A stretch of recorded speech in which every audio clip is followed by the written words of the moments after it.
Hello बच्चों, कैसे हो आप सब। वेलकम टू आवर चैनल जिसका नाम है गोपाल शर्मा क्लासेस। बच्चों, आपको जैसा कि थंबनेल में देखकर ही समझ में आ गया होगा कि आज जो चैप्टर होने वाला है वो बहुत ही इंटरेस्टिंग है, जो कि हिस्ट्री क्लास 12 से चैप्टर नंबर 6 है, जिसका नाम है भक्ति सूफी परंपराएं। और इसमें एक बहुत ही इंपॉर्टेंट टॉपिक है, मैं सबसे इंपॉर्टेंट टॉपिक है, इसका नाम है कबीर।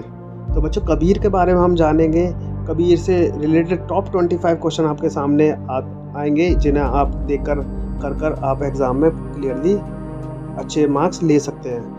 तो स्टार्ट करते हैं। इसके टॉप 25 क्वेश्चन होंगे और एग्जाम में से बाहर बिल्कुल भी नहीं आएगा, तो शुरू से लेकर लास्ट तक बने रहिएगा, क्वेश्चन को स्किप नहीं कीजिएगा।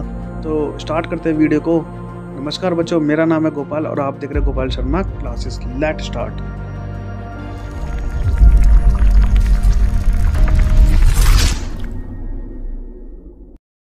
तो बच्चों स्टार्ट करते हैं। जो सबसे पहला क्वेश्चन है वो आपके सामने है, संत कबीरदास का जन्म कब हुआ? तो इसका आंसर है संत कबीरदास का जन्म 1398 ईस्वी में हुआ और उनकी मृत्यु 1494 ईस्वी में हुई। उसके बाद जो नेक्स्ट क्वेश्चन आएगा वो इस तरह से आएगा बच्चों, कबीरदास का जन्म किस परिवार में हुआ? तो इसका आंसर है कबीरदास का जन्म एक विधवा ब्राह्मणी के यहाँ पर हुआ। उसका बढ़ते हैं नेक्स्ट क्वेश्चन की ओर। तीसरा क्वेश्चन आपके सामने ये है, कबीरदास को नवजात अवस्था में कहाँ छोड़ दिया गया? तो इसका आंसर आपके सामने है, लोकलज्जा के भय से उसे वाराणसी में लहरतारा के पास तालाब के समीप छोड़ दिया गया। उसके बाद जो नेक्स्ट क्वेश्चन आएगा बच्चों इस तरह से आएगा, कबीरदास को कौन निसंतान कबीर को उठाकर लाया और उसको क्या नाम दिया? तो इसका आंसर आपके सामने बच्चों, ये इसका आंसर आपके सामने, आप इसे देख के भी पढ़ के समझ सकते हैं। उसका जो नेक्स्ट क्वेश्चन आएगा आपके सामने बच्चों ये आएगा, कबीर शब्द का अरबी में क्या अर्थ है? तो इसका आंसर आपके सामने, कबीर शब्द का अरबी में अर्थ महान होता है और कई सारे जो बाद के जो लोग आए, जो भी उनके साथ रहे, उन्हें मस्त मौलवी कहकर पुकारा जाता था। उसके बाद जो नेक्स्ट क्वेश्चन आएगा वो बच्चों इस तरह से आएगा, कबीरदास कौन थे? तो इसका आंसर आपके सामने, कबीरदास 14वीं व 15वीं शताब्दी में पैदा हुए संत कवियों में श्रेष्ठ कवि थे। तो बच्चों बात करते हैं कबीर की। तो कबीर जी, संत कबीरदास जिन्हें कहा जाता है, वे हिंदू धर्म व इस्लाम धर्म को मानते थे, लेकिन वे हमेशा सर्वोच्च ईश्वर में विश्वास रखते थे। उन्होंने समाज में फैली कुरीतियाँ, कर्मकांड व अंधविश्वास की कड़ी आलोचना की। इनके जीवन काल में हिंदू व मुसलमान दोनों से इन्हें सहयोग मिला और इनको जो मानते थे, जो इनकी शिक्षाओं को मानते थे, उनके अनुयायी कबीरपंथी कहलाए। उसके बाद आगे बढ़ते हैं। जो नेक्स्ट क्वेश्चन आपके सामने आएगा बच्चों, जो नेक्स्ट क्वेश्चन है वो इस तरह से आएगा, इतिहासकारों ने कबीरदास के जीवन व कला का ज्ञान कहाँ से प्राप्त किया? मतलब जो पीछे इतिहासकार हो, उन्होंने उनके बारे में, जीवन और कला के बारे में कहाँ से जानकारी प्राप्त की? तो इसका आंसर आपके सामने, इतिहासकारों ने कबीरदास के जीवन व कला के बारे में उनके काव्य के बाद में लिखी गई जीवनी के आधार पर प्राप्त किया है। यह प्रक्रिया कई कारणों से चुनौतीपूर्ण रही है। मतलब उनके जाने के बाद जो उनके काव्य और बाद में लिखी हुई जीवनी के आधार पर ही इतिहासकारों ने उनकी कला और जीवन का ज्ञान प्राप्त किया और यह प्रक्रिया काफ़ी चुनौतीपूर्ण रही है। उसका जो नेक्स्ट क्वेश्चन आएगा बच्चों वो इस तरह से आएगा, कबीर की बानी कितने विशेष परंतु परस्पर व्यापक विचारों धाराओं में संकलित है? तो इसका आंसर आपके सामने, कबीर की बानी विशेष तौर पर 3 परस्पर व्यापक विचारधाराओं में संकलित है।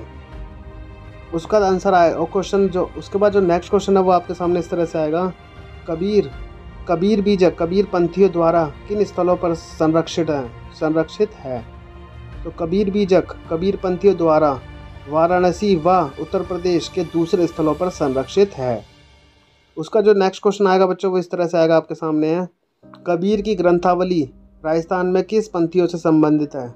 तो इसका आंसर आपके सामने, कबीर की ग्रंथावली राजस्थान के दादू पंथियों से संबंधित है। और अगला क्वेश्चन आपके सामने इस तरह से आएगा बच्चों, कबीर के कई पद किसमें संकलित है? तो इसका आंसर आपके सामने, कबीर के कई पद आदि ग्रंथ साहिब में संकलित है।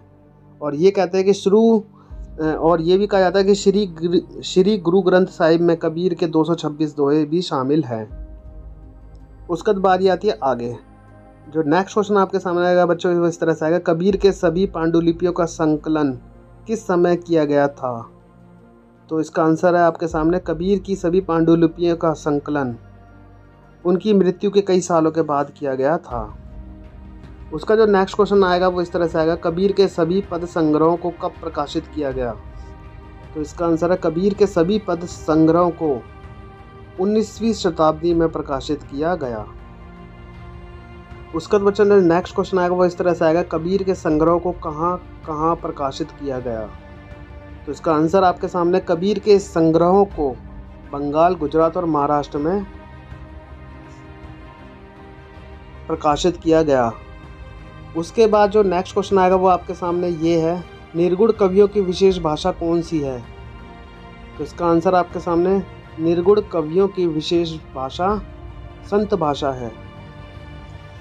उसके बाद बच्चों जो नेक्स्ट क्वेश्चन आएगा आपके सामने वो इस तरह से आएगा, कबीर की रचनाओं को किस नाम से जाना जाता है?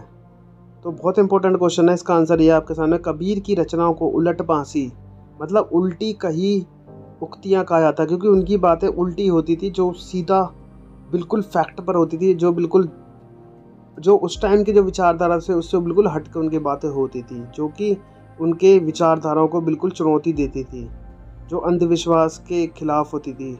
तो उसी बातों को उलटबासी कहा गया है।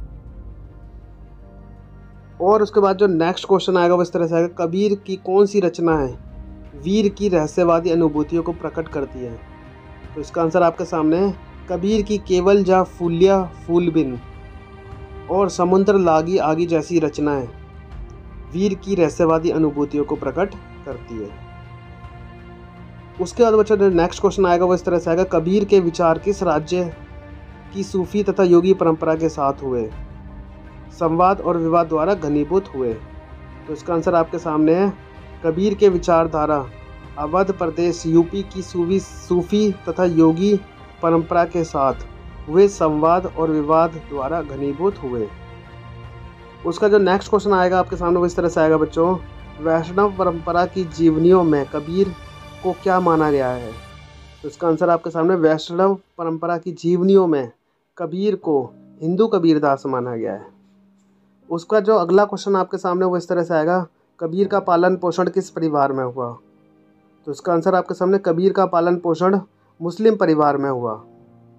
उसका बच्चे जो नेक्स्ट क्वेश्चन आपके सामने इस तरह से आएगा, कबीर का बचपन किस प्रकार बीता या फिर कबीर की परवरिश किसने की? तो इसका आंसर आपके सामने, कबीर की परवरिश मुसलमान जुलाहे के घर पर हुई, जिन्होंने कुछ समय पहले इस्लाम धर्म स्वीकार किया था।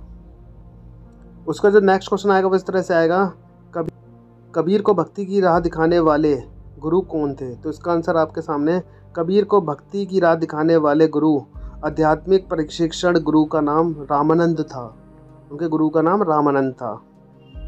उसका जो नेक्स्ट क्वेश्चन आएगा वो इस तरह से आएगा बच्चों, कबीर के किस पद का संबोधन किसी विशेष जाति व्यक्ति के संदर्भ में नहीं किया जाता? तो इसका आंसर आपके सामने, कबीर के पदगुरु और सतगुरु का संबोधन का प्रयोग किसी विशेष व्यक्ति के संदर्भ में नहीं किया जाता। मतलब कबीर का जो नाम है वो किसी भी धर्म के साथ नहीं लिया जाता। उसके बाद आगे आएगा आपके सामने नेक्स्ट क्वेश्चन वो इस तरह से आ सकता है बच्चों, कबीर की जीवनी किस शताब्दी में लिखी गई? तो इसका आंसर आपके सामने, कबीर की जीवनी 17वीं शताब्दी में उनकी मौत के कई सालों के बाद की गई। उसके बाद जो last but not least question आपके सामने, कबीर का जन्म किस धर्म में हुआ? तो इसका आंसर आपके सामने है बच्चों, कबीर जन्म से हिंदू थे या मुसलमान? ये विवाद अनेक संतों की जीवनियों में उभर कर सामने आता है। मतलब अभी भी विवाद रहता है कि वो हिंदू थे या मुसलमान थे। और उसके बाद बच्चों एक क्वेश्चन आपके सामने और है, ये आपके सामने, संत कबीर जी से संबंधित मुख्य ग्रंथ कौन कौन से हैं? तो इसका आंसर आपके सामने, संत कबीर जी से संबंधित मुख्य 6 ग्रंथ हुए हैं, जिनमें सबसे पहला ग्रंथ है कबीर साखी, दूसरा है कबीर बीजक, तीसरा है कबीर शब्दावली, चौथा ग्रंथ है कबीर दोहावली, 5वें ग्रंथ का नाम है कबीर ग्रंथावली और 6ठे ग्रंथ का नाम है कबीर सागर। ये सारे के सारे मोस्ट इम्पोर्टेंट क्वेश्चन आपके सामने हैं और इन्हें आप देखकर भी कर सकते हैं, क्योंकि सारे इम्पोर्टेंट क्वेश्चन कवर किए गए हैं। और इससे पहले की अगर ये वीडियो आपको देखनी है इब्न बतूता या फिर अल बरूनी के बारे में भी आप वीडियो में देख सकते हैं। तो अगर आपको वीडियो अच्छा लगे तो लाइक शेयर सब्सक्राइब करना ना भूलेंगे। तो मिलेंगे अपने नेक्स्ट वीडियो में जो कि बहुत ही जल्दी आएगी। टिल देन हंसते रहे, मुस्कुराते रहे, देखते रहे हमारे channel Gopal Sharma classes. Good bye.